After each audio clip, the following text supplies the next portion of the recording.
Arsenal. Arsène Wenger is attracting more flack than ever before. Is he going to make it till the end of the season? Is he going to make it even till September? I mean, when you look at Arsenal's start to the season, they've got Liverpool and Man United and two clearly vital Champions League qualifiers, and a trip to Newcastle, which is of course the scene of their most either hilarious or hideous self-destruction, delete as appropriate, last season. So he's unlikely to either leave of his own free will or be removed by September. But it's difficult to underestimate quite how vital it is for Arsenal to get a positive start, because I think patience amongst the public has probably never been shorter. Mentally, as everyone knows, Arsenal are one of the most brittle teams in the league for whatever reason, so it's important after the way they ended last season, which was on such negative momentum, to get a good start. Is there anything Arsène Wenger can do to improve or strengthen the team's mentality? He's not a man to kind of radically change his ideas. Unfortunately, I think a lot of Arsenal supporters were rather hoping that this would be a summer of revelations where, after what happened last season, which I think Arsène Wenger realises was his lowest moment really in many ways as an Arsenal manager, that it was absolutely the time for quite big changes to happen.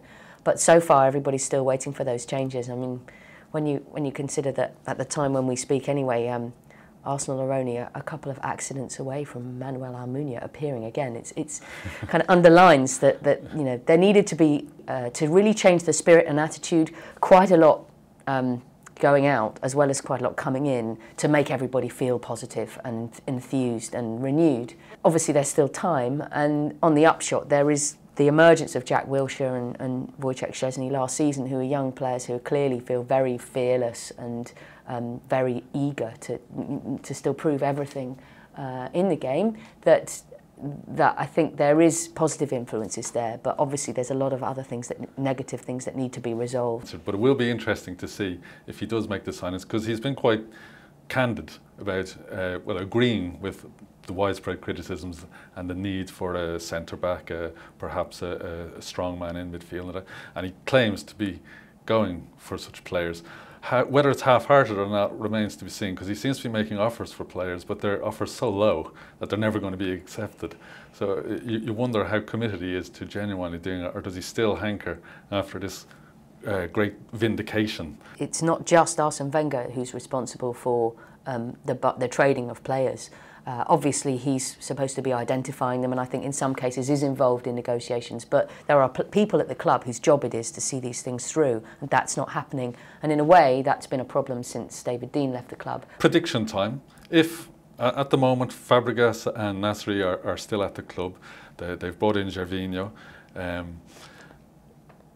do you think they will improve on last season? I think they'd love to improve on last season, but I think that given the strides made by Manchester City and the resurgence of Liverpool, it's probably never going to have been harder for Arsenal to keep their place in the top four. I'm going to go out on a limb and say that Robin van Persie is going to stay fit for the season.